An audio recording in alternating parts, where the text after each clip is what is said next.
237, Chapter 16 of Dracula. Welcome to CraftLit, the podcast for crafters who love books. My name is Heather Ordover, and I'm podcasting from the shores of the Potomac in Virginia, the Old Dominion.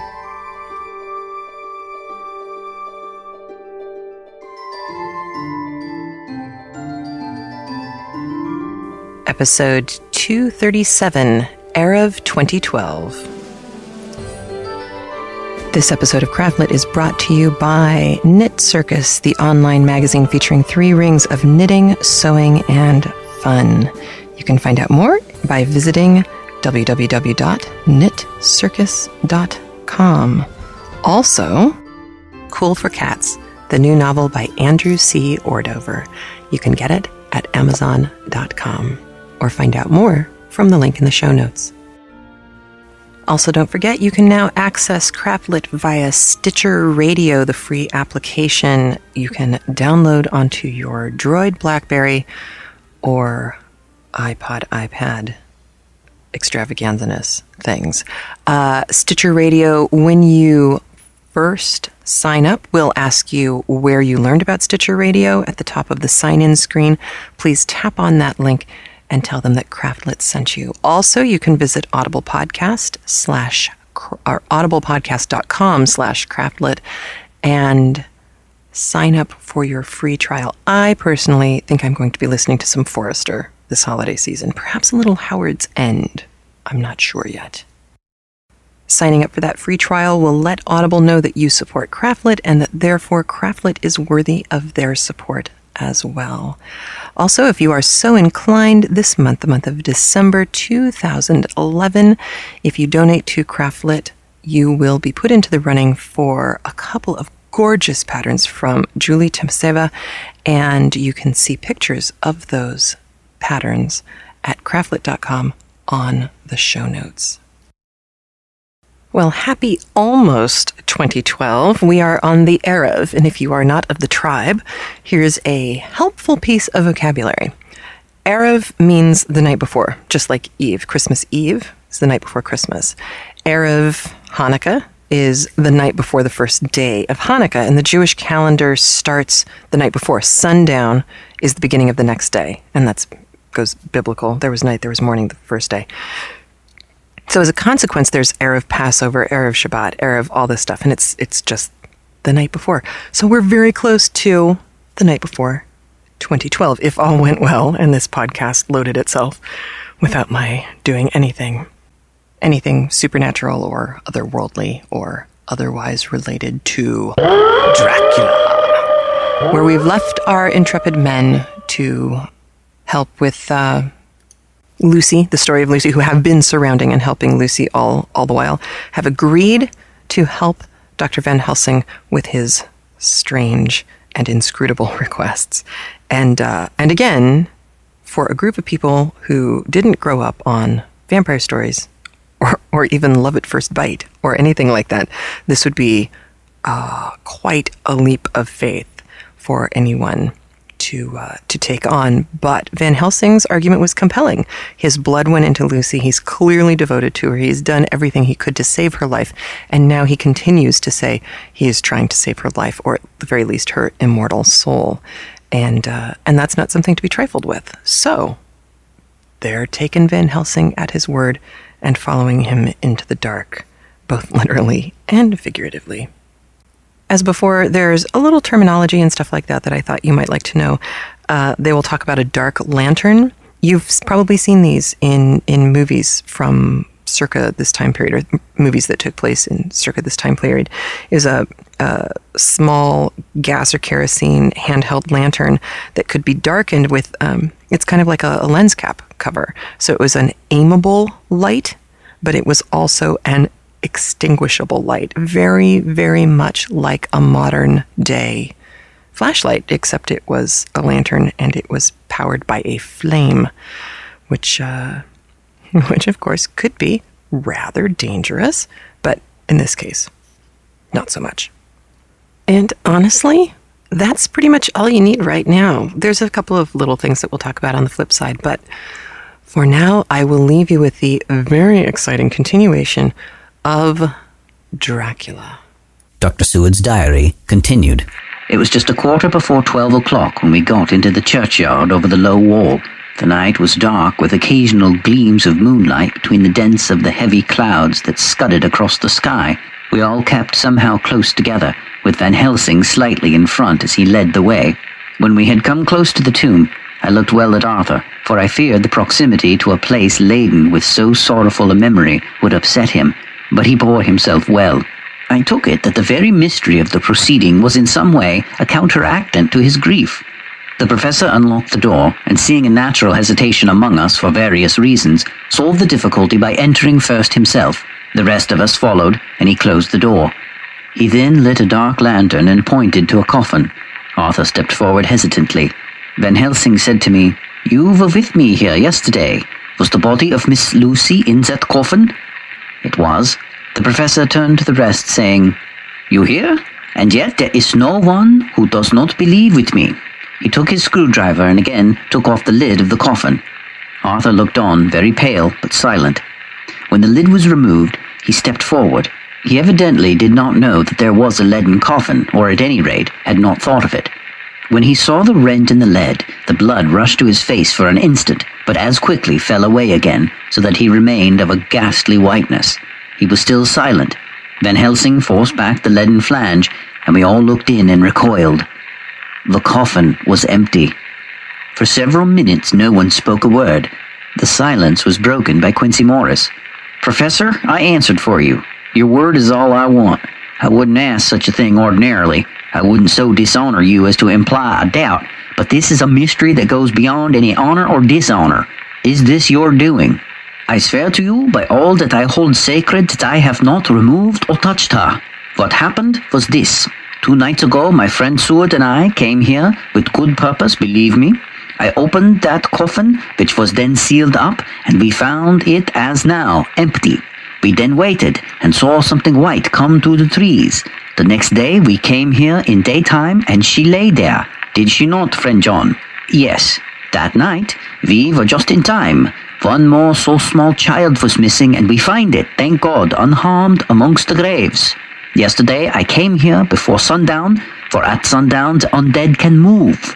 I waited here all night till the sun rose, but I saw nothing. It was most probable that it was because I had laid over the clamps of those doors garlic, which the undead cannot bear, and other things which they shun. Last night there was no exodus, so tonight, before the sundown, I took away my garlic and other things, and so it is we find this coffin empty. But bear with me. So far there is much that is strange. Wait you with me outside, unseen and unheard, and things much stranger are yet to be. So, here he shut the dark slide of his lantern. Now to the outside. He opened the door, and we filed out, he coming last and locking the door behind him. Oh, but it seemed fresh and pure in the night air after the terrors of that vault. How sweet it was to see the clouds race by, and the passing of gleams of the moonlight between the scudding clouds crossing and passing like the gladness and sorrow of a man's life. How sweet it was to breathe the fresh air that had no taint of death and decay. How humanizing to see the red lighting of the sky beyond the hill, and to hear, far away, the muffled roar that marks the life of a great city. Each in his own way was solemn and overcome. Arthur was silent, and was, I could see, striving to grasp the purpose and the inner meaning of the mystery. I was myself tolerably patient, and half inclined again to throw aside doubt and to accept Van Helsing's conclusions. Quincy Morris was phlegmatic in the way of a man who accepts all things, and accepts them in the spirit of a cool bravery, with hazard of all he has at stake. Not being able to smoke, he cut himself a good-sized plug of tobacco and began to chew. As to Van Helsing, he was employed in a definite way. First, he took from his bag a mass of what looked like thin, wafer-like biscuit, which was carefully rolled up in a white handkerchief. Next, he took out a double handful of some whitish stuff, like dough or putty. He crumbled the wafer up fine and worked it into the mass between his hands. This he then took, and rolling it into thin strips, began to lay them into the crevices between the door and its settings in the tomb. I was somewhat puzzled at this, and being close, asked him what it was that he was doing. Arthur and Quincy drew near also, as they too were curious. He answered, "I am closing the tomb so that the undead may not enter." "And is that stuff you have there going to do it?" asked Quincy. "It is." "What is that which you are using?" This time the question was by Arthur. Van Helsing reverently lifted his hat as he answered, "The host. I brought it from Amsterdam. I have an indulgence." It was an answer that appalled the most skeptical of us, and we felt individually that in the presence of such earnest purpose as the professor's, a purpose which could use the, to him, most sacred of things, it was impossible to distrust. In respectful silence, we took the places assigned to us, close round the tomb, but hidden from the sight of anyone approaching. I pitied the others, especially Arthur. I had myself been apprenticed by my former visits to this watching horror, and yet I, who had up to an hour ago repudiated the proofs, felt my heart sink within me. Never did tombs look so ghastly white. Never did cypress or yew or juniper so seem the embodiment of funeral gloom. Never did the tree or grass wave or rustle so ominously. Never did bough creak so mysteriously, and never did the faraway howling of dogs send such a woeful presage through the night. There was a long spell of silence, big aching void, and then, from the professor, a keen he pointed, and far down the avenue of yews we saw a white figure advance, a dim white figure which held something dark at its breast. The figure stopped, and at the moment a ray of moonlight fell upon the masses of driving clouds, and showed in startling prominence a dark-haired woman dressed in the cerements of the grave. We could not see the face, for it was bent down over what we saw to be a fair-haired child. There was a pause, and a sharp little cry, such as a child gives in sleep or a dog as it lies before the fire and dreams. We were starting forward, but the professor's warning hand, seen by us as he stood behind a yew tree, kept us back. And then, as we looked, the white figure moved forward again. It was now near enough for us to see clearly, and the moonlight still held. My own heart grew cold as ice, and I could hear the gasp of Arthur as we recognized the features of Lucy Westenra. Lucy Westenra, but yet how changed. The sweetness was turned to adamantine, heartless cruelty, and the purity to voluptuous wantonness. Van Helsing stepped out, and obedient to his gesture, we all advanced too. The four of us ranged in a line before the door of the tomb. Van Helsing raised his lantern and drew the slide. By the concentrated light that fell on Lucy's face, we could see that the lips were crimson with fresh blood, and that the stream had trickled over her chin and stained the purity of her lawn death robe. We shuddered with horror. I could see by the tremulous light that even Van Helsing's iron nerve had failed. Arthur was next to me, and if I had not seized his arm and held him up, he would have fallen. When Lucy, I called the thing that was before us Lucy because it bore her shape, saw us, she drew back with an angry snarl, such as a cat gives when taken unawares. Then her eyes ranged over us, Lucy's eyes in form and colour, but Lucy's eyes unclean and full of hellfire instead of the pure, gentle orbs we knew. At that moment, the remnant of my love passed into hate and loathing. Had she then to be killed, I could have done it with savage delight. As she looked, her eyes blazed with unholy light, and the face became wreathed with a voluptuous smile. Oh, God, how it made me shudder to hear it. With a careless motion, she flung to the ground, callous as a devil, the child that up to now she had clutched strenuously to her breast, growling over it as a dog growls over a bone. The child gave a sharp cry and lay there moaning. There was a cold-bloodedness in the act which wrung a groan from Arthur. When she advanced to him with outstretched arms and a wanton smile, he fell back and hid his face in his hands. She still advanced, however, and with a languorous, voluptuous grace said, "Come to me, Arthur. Leave these others and come to me. My arms are hungry for you. Come and we can rest together. Come, my husband, come." There was something diabolically sweet in her tones. something of the tinkling of glass when struck which rang through the brains even of us who heard the words addressed to another. As for Arthur, he seemed under a spell. Moving his hands from his face, he opened wide his arms. She was leaping for them when Van Helsing sprang forward and held between them his little golden crucifix. She recoiled from it, and with a sudden distorted face full of rage dashed past him as if to enter the tomb. When within a foot or two of the door, however, she stopped, as if arrested by some irresistible force. Then she turned, and her face was shown in the clear burst of moonlight and by the lamp, which had now no quiver from Van Helsing's nerves. Never did I see such baffled malice on a face, and never, I trust, shall such ever be seen again by mortal eyes. The beautiful colour became livid. The eyes seemed to throw out sparks of hellfire. The brows were wrinkled as though the folds of flesh were the coils of Medusa's snakes, and the lovely blood-stained mouth grew to an open square, as in the passion masks of the Greeks and Japanese. If ever a face meant death, if looks could kill, we saw it at that moment. And so, for full half a minute, which seemed an eternity, she remained between the lifted crucifix and the sacred closing of her means of entry. Van Helsing broke the silence by asking Arthur, "Answer me, O my friend. Am I to proceed in my work?" "Do as you will, friend. Do as you will. There can be no horror like this ever any more." And he groaned in spirit. Quincy and I simultaneously moved towards him and took his arms.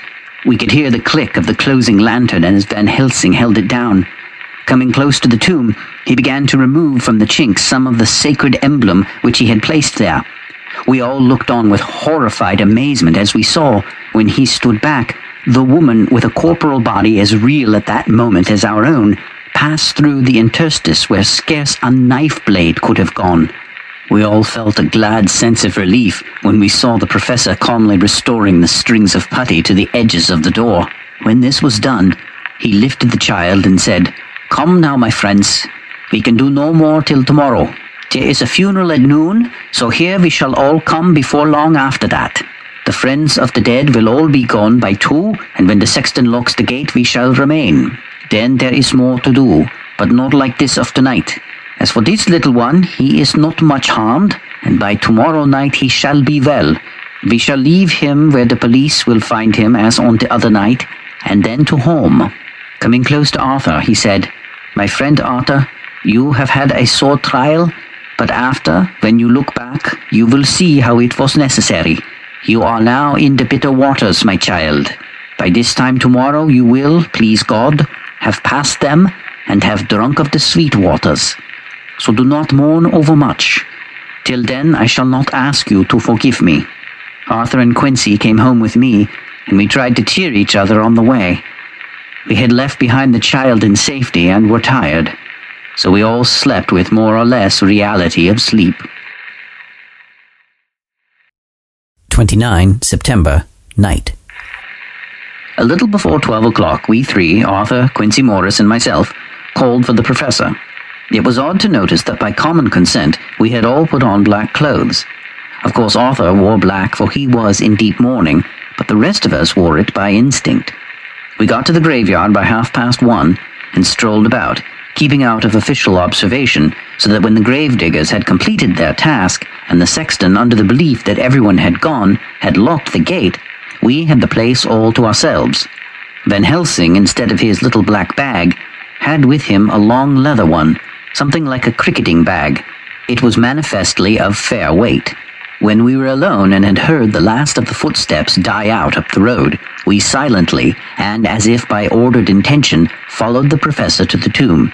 He unlocked the door, and we entered, closing it behind us.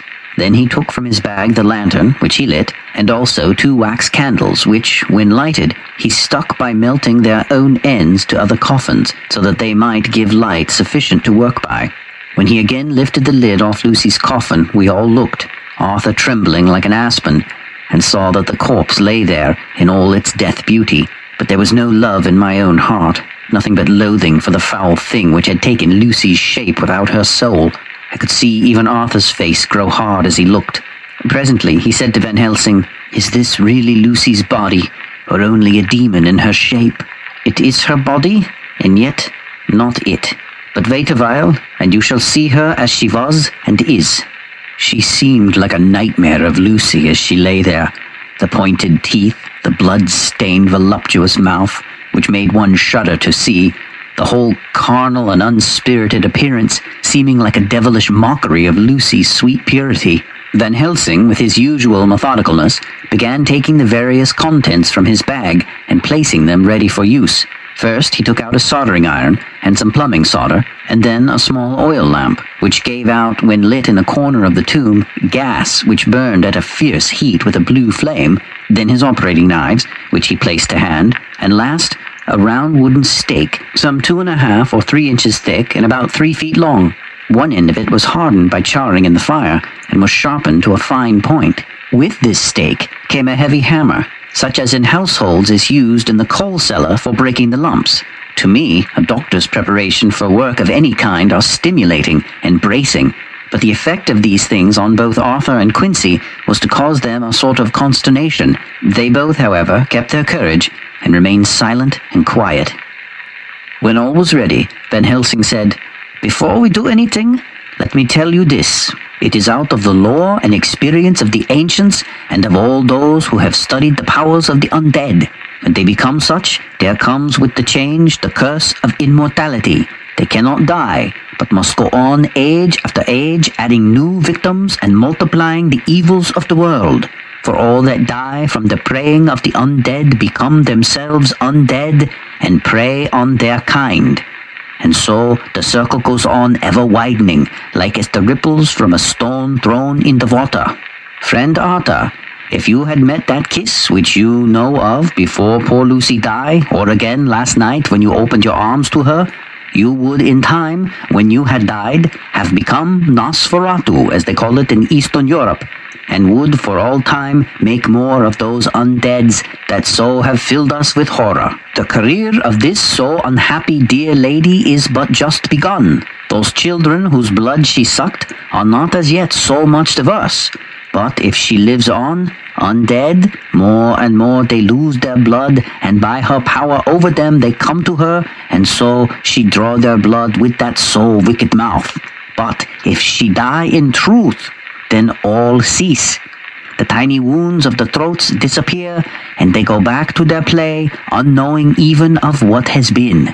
But of the most blessed of all, when this now undead be made to rest as true dead, then the soul of the poor lady whom we love shall again be free. Instead of working wickedness by night and growing more debased in the assimilating of it by day, she shall take her place with the other angels. So that, my friend, it will be a blessed hand for her that shall strike the blow that sets her free. To this I am willing, but is there none amongst us who has a better right? Will it be no joy to think of hereafter in the silence of the night when sleep is not? It was my hand that sent her to the stars. It was the hand of him that loved her best, the hand that of all she would herself have chosen had it been her to choose. Tell me if there be such a one amongst us." We all looked at Arthur. He saw too what we all did, the infinite kindness which suggested that his should be the hand which would restore Lucy to us as a holy and not an unholy memory. He stepped forward and said bravely, though his hand trembled and his face was pale as snow, "My true friend, from the bottom of my heart, I thank you. Tell me what I am to do, and I shall not falter." Van Helsing laid a hand on his shoulder and said, "Brave lad, a moment's courage and it is done. This stake must be driven through her. It will be a fearful ordeal, be not deceived in that. But it will be only a short time, and you will then rejoice more than your pain was great. From this grim tomb you will emerge as though you tread on air, but you must not falter when once you have begun. Only think that we, your true friends, are around you, and that we pray for you all the time." "Go on," said Arthur hoarsely. "Tell me what I am to do." "Take this stake in your left hand, ready to place the point over the heart, and the hammer in your right. Then, when we begin our prayer for the dead, I shall read him. I have here the book, and the others shall follow. Strike in God's name, that so all may be well with the dead that we love, and that the undead pass away." Arthur took the stake and the hammer, and once his mind was set on action, his hand never trembled nor even quivered. Van Helsing opened his missal and began to read, and Quincy and I followed as well as we could. Arthur placed the point over the heart, and as I looked, I could see its dint in the white flesh. Then he struck with all his might. The thing in the coffin writhed, and a hideous blood-curdling scream came from the open red lips. The body shook and quivered and twisted in wild contortions. The sharp white teeth champed together till the lips were cut and the mouth was smeared with a crimson foam. But Arthur never faltered. He looked like a figure of Thor as his untrembling arm rose and fell, driving deeper and deeper the mercy-bearing stake, whilst the blood from the pierced heart welled and spurted up around it. His face was set, and high duty seemed to shine through it. The sight of it gave us courage, so that our voices seemed to ring through the little vault. And then the writhing and quivering of the body became less, and the teeth seemed to champ, and the face to quiver. Finally it lay still. The terrible task was over. The hammer fell from Arthur's hand. He reeled and would have fallen had we not caught him. The great drops of sweat sprang from his forehead, and his breath came in broken gasps. It had indeed been an awful strain on him, and had he not been forced to his task by more than human considerations, he could never have gone through with it. For a few minutes we were so taken up with him that we did not look towards the coffin. When we did, however, a murmur of startled surprise ran from one to the other of us. We gazed so eagerly that Arthur rose, for he had been seated on the ground, and came and looked too. And then a glad, strange light broke over his face and dispelled altogether the gloom of horror that lay upon it. There in the coffin lay no longer the foul thing that we had so dreaded and grown to hate, that the work of her destruction was yielded as a privilege to the one best entitled to it, but Lucy as we had seen her in life, with her face of unequalled sweetness and purity. True that there were there, as we had seen them in life, the traces of care and pain and waste, but these were all dear to us, for they marked her truth to what we knew. One and all, we felt that the holy calm that lay like sunshine over the wasted face and form was only an earthly token and symbol of the calm that was to reign forever. Van Helsing came and laid his hand on Arthur's shoulder and said to him, "And now, Arthur, my friend, dear lad, am I not forgiven?" The reaction of the terrible strain came as he took the old man's hand in his, and raising it to his lips, pressed it and said, "Forgiven? God bless you that you have given my dear one her soul again, and me peace." He put his hands on the professor's shoulder, and laying his head on his breast, cried for a while silently, whilst we stood unmoving. When he raised his head, Van Helsing said to him, "And now, my child, you may kiss her. Kiss her dead lips, if you will, as she would have you to, if for her to choose. For she is not a grinning devil now, not any more a foul thing for all eternity. No longer is she the devil's undead. She is God's true dead, whose soul is with him." Arthur bent and kissed her, and then we sent him and Quincy out of the tomb. The professor and I sawed the top of the stake, leaving the point of it in the body. Then we cut off the head and filled the mouth with garlic. We soldered up the leaden coffin, screwed on the coffin lid, and gathering up our belongings, came away. When the professor locked the door, he gave the key to Arthur. Outside, the air was sweet, the sun shone, and the birds sang, and it seemed as if all nature were tuned to a different pitch. There was gladness and mirth and peace everywhere, for we were at rest ourselves on one account, and we were glad, though it was with a tempered joy.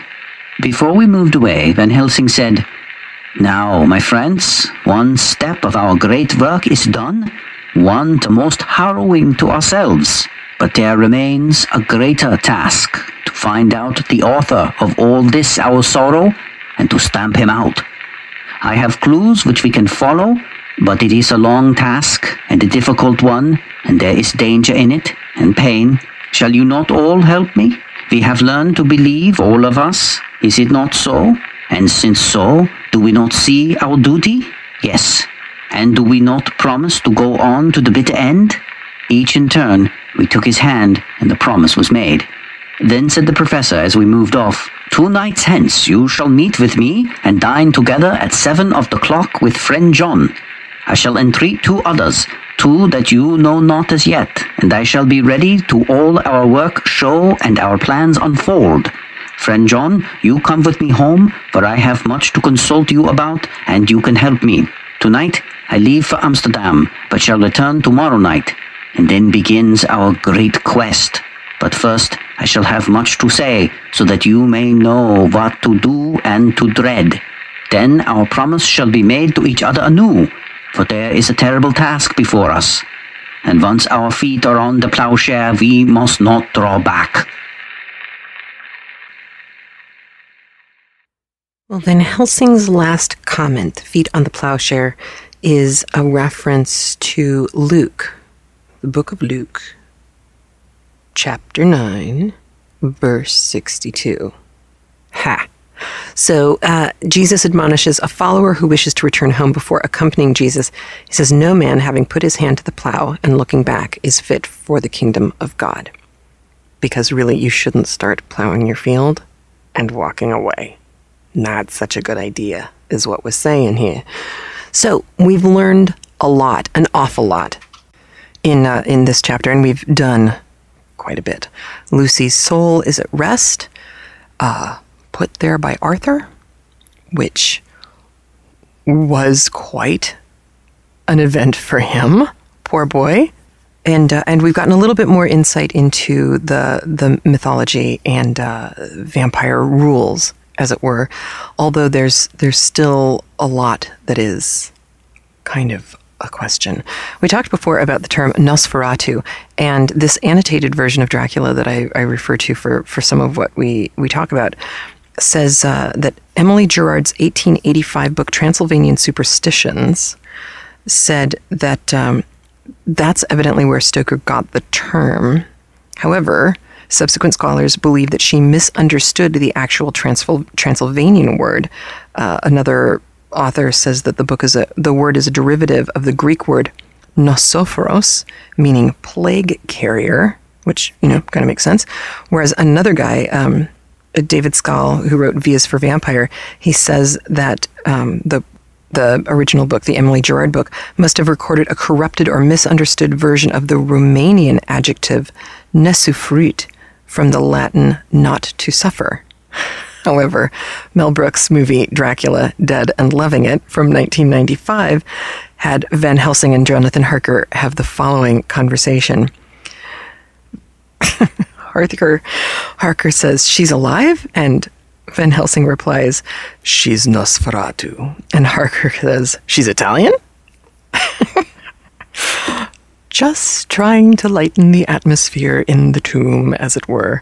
Of course, vampire mythology has run the gamut from Anne Rice books, Interview with the Vampire books, where new vampires are created only intentionally by the original vampire sharing his blood with a victim. And I seem to recall that that's true on True Blood as well. The whole soul thing, the soulless vampire, is interesting because Buffy the Vampire Slayer, the TV show, added a layer to that there were Angel and Spike were unique because their souls had been restored to them, which meant that they could feel remorse, which is interesting, and gives you a whole lot more to play with, I think, as a writer. Or a show creator, if you have characters who could accomplish that. So, Lucy has been saved. Dracula is still out there, and the game's afoot. So, on that note, have a very happy new year. I will try to get Chapter 17 to you as soon as I return from Tucson, but I can't guarantee that. There's a whole lot of stuff going on with the kids right then too, so I'll do my best, but at least I covered winter break for you. I hope you have a great New Year's Eve and a great New Year's Day. Enjoy yourselves, and I will catch you in 2012. Take care. Bye. Please remember to support the people who support CraftLit. Visit Knit Circus online magazine, offering 3 rings of knitting, sewing, and fun. You can check out the latest issue at www.knitcircus.com. And what would Madame Defarge knit? A new book of knit and crochet patterns coming to you from the CraftLit family. And please visit the blogs and sites of CraftLit supporters. Those links can be found in the sidebar of the show notes. The show notes can be found at craftlit.com. CraftLit can also be accessed by its own Android and iPhone application. You can purchase it at the iPhone or iTouch application store, or you can subscribe free at iTunes. CraftLit is made possible by the generous support of its listeners, and for that, I am truly grateful. And remember, if your hands are too busy to pick up a book, at least you can turn one.